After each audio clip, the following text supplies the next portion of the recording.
Tęsiu temą apie Klaipėdos senamiestyje vykstančias Bastionų kvartalo statybas. Na ir statybų inspekcijos darbo ypatumus. Arba apie tai, kaip galima nieko nedaryti, bet viską paaiškinti teisės aktais. Statybų inspekcijos vadovybė aiškina, kad į neplaninius patikrinimus jie vyksta tik 2 atvejais. Kai statybvietėje kažkas jau nutiko arba kai gali nutikti. Logika paprasta. Kai nutiks, tada ir atvyks. Tuo metu Klaipėdos senamiestyje vyksta statybos neaptvertoje teritorijoje. Dirba sunkioji technika šalia Jono kalnelio ir pėsčiųjų takų, kur vaikšto žmonės ir buvo užfiksuoti net žaidžiantys vaikai. Bet pasirodo, čia nieko tokio. Paklausus, ar tokioje situacijoje nereikėtų vadovautis protingumo kriterijum ir stabdyti darbus nedelsiant, atsakymas tiesiog įspūdingas.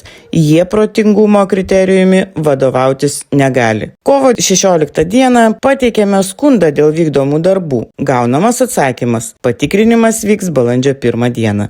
Net nebesuprasi, čia data pasirinkta atsitiktinai ar labai taikliai. Dar įdomiau, statybų inspekcija sėdi už poros kilometrų Klaipėdos Rotušės bokšte, bet patikrinimą atliks darbuotojas iš Šiaulių. Pareiškėjams stebėti patikrinimo ar jame dalyvauti neleidžiama. Tuo tarpu Vakarų regiono padalinio direktorė trumpose atostogose.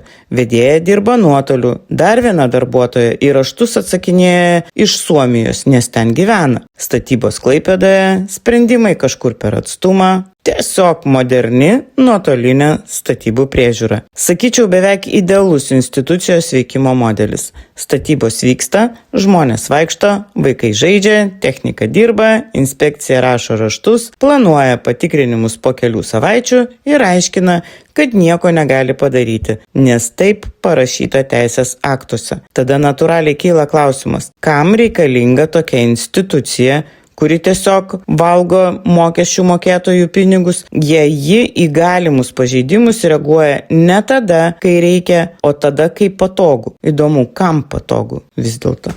Gero vakaro.